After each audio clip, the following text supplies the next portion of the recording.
All right, welcome back. Thanks for logging on and tuning in. If you haven't already, hit that like button and subscribe. That way you can keep coming back over and over to hang with us and our fantastic creative guests in the arts and entertainment world. I'm Allison Ingraham, and right now we are hanging in Smithville Flats, New York at the Book Peddler Summers Arts Festival, hosted by the Book Peddler and Philip Montalone. We're hanging with author of fiction, Kevin Lucia. Thanks for hanging with us, Kevin. Well, thanks for having me. So give us a book blurb on your latest book. Okay. My most recent book that's available is Through a Mirror Darkly. It's a collection of horror novellas, but not like horror that you'd see in the theaters, more like Stranger Things, very quiet, atmospheric, and all of my stories take place in the same Adirondack town and have like crossover elements and that sort of thing. Oh, sounds interesting. So, you're a high school English teacher, is that right? Yes, I teach high school English at Seton Catholic Central in Binghamton, New York. Nice. So what made you decide you wanted to be an author? Well, that's something that's been a lifelong goal. Long before I wanted to be an English teacher, I wanted to be a writer when I was in 8th grade. So, I spent all high school writing and all college writing. And, about 10 or 15 years ago, I started thinking, well, we need to start making this a reality. So I started writing short stories and sending them out, and you get a lot of rejections at first and keep just doing the rounds, and it took a long time, but my most recent story I sold to a Random House collection. It's going to be in the same collection as Robert McCammon, Peter Straub. I was recently in a collection with Clive Barker and Neil Gaiman. So, it took a while, but I just kept writing, kept submitting. That's fantastic. I read that you said once that you write about strange and weird things, and a lot about your life, which is strange and weird too. Tell us what that means. Well, I teach high school English. I have 2 children, and that in itself brings a lot of strange and weird. But I think that's where I find most of the inspiration for my horror. I don't tend to think of the traditional monsters that you would see in the cinema. Especially when I became a parent. That changed, the things that I was afraid of, and even little things can just be like, little things in life can be inherently creepy. Like, I remember one time when my kids were little, and I was up in the middle of the night, and I heard a noise at the top of the stairs, and I went around to the corner, and it was obviously my son, who was 2 years old at the time, but just the way he was standing at the top of the stairs, and he was backlit, and I couldn't see his face. So I find lots of creepy things, strange things in life, and that's what usually motivates me to write. Oh, that's so cool. Has your writing process changed since you published your first book? Absolutely. I'm very thankful. They always say that, you should be thankful that your earliest stories never get published, because when you look back at them after several years, it's really awful. And my original attempts, I'm a big Bradbury fan, a big Lovecraft fan, so my original attempts was to try to write exactly like them, So, and I realized through the process of rejection and revision and getting good critique partners, I attended a writer's boot camp called Borderlands Writers Boot Camp, where it was really intense, grueling editing. And what I learned was how important it is to just be merciless in editing over. There's that phrase, kill your darlings. You may really love this turn of phrase, but let's be honest, it doesn't work. Or this part of the story, you may really like it, but it's got to go, So I've learned over the years that less is more, and just cut. Okay. What's the most challenging scene to write for you? Anything that cuts really close to the bone and it's really personal, although those tend to be the most powerful stories.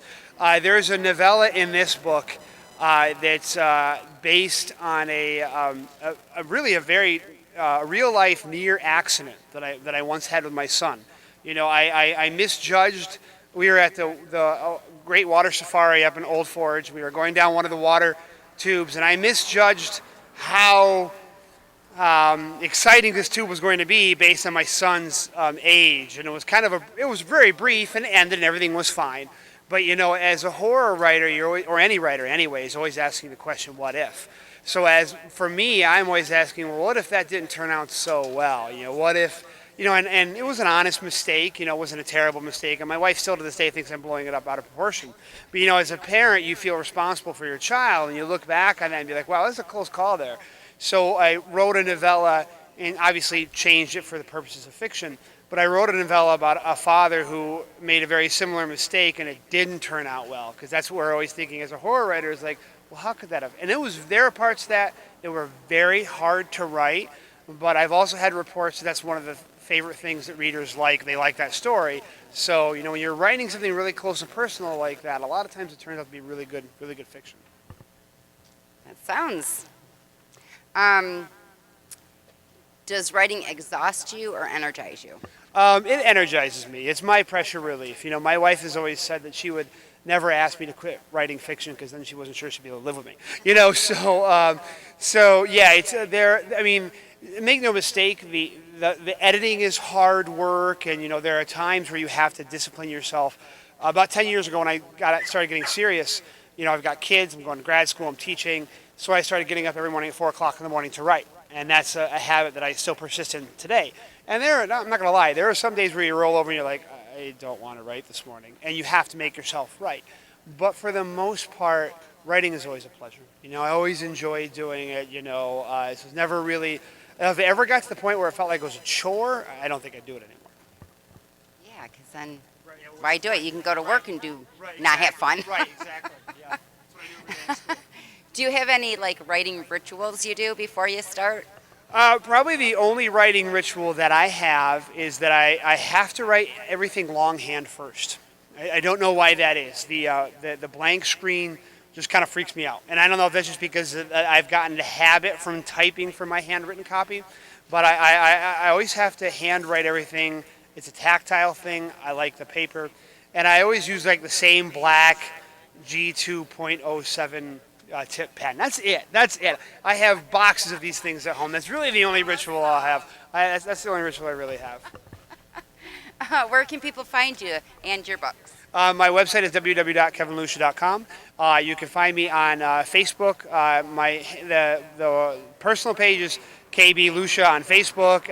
I've got an Amazon page. You can find me on there.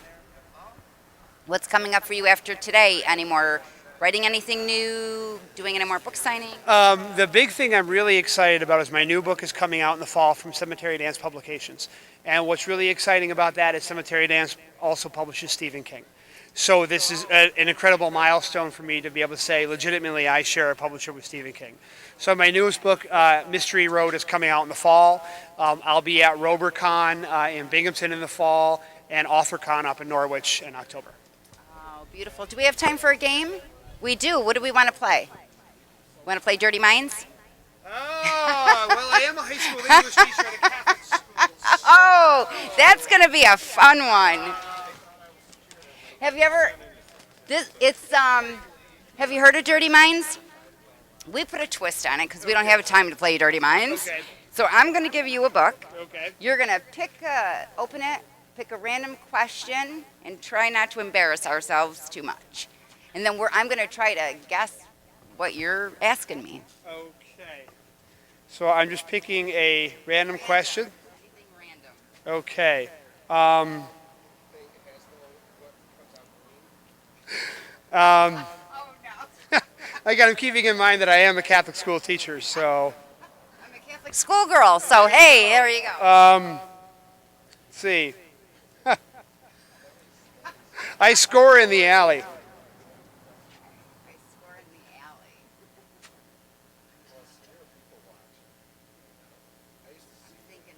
Gambler or something. What's the next? Am I supposed to tell you the answer? Or the next, I often end up in the middle of your split.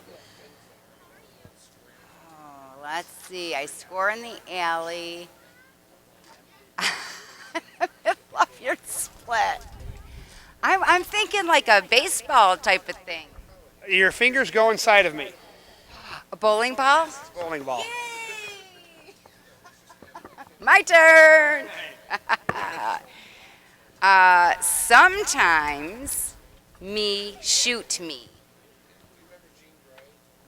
Sometimes me shoot me?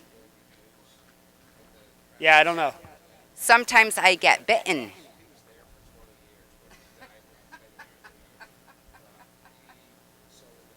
You might get it now. I'm having a hard time even coming up with something dirty. I get stuck in your chamber. A bullet? Yes! Hey! That was so cool. Well, guys, it's been a blast. We've had so much fun hanging with Kevin today. I'm Allison Ingraham, but before we go, we'd like to thank our partners at Famous Faces and Funnies, Off the Chain Radio with Yvonne Mason, Space Coast Comics, the Florida Book News, Wordfire Press, and our great friends at Summon Unique Magazine. These are the folks that share our videos all over the World Wide Web, and we hope you will too. Don't forget to hit that like button, leave a comment, and let us know what you think of today's show and our guest. You can also check our guest links below. Remember to subscribe, log in, and stay tuned to see who we're hanging with next.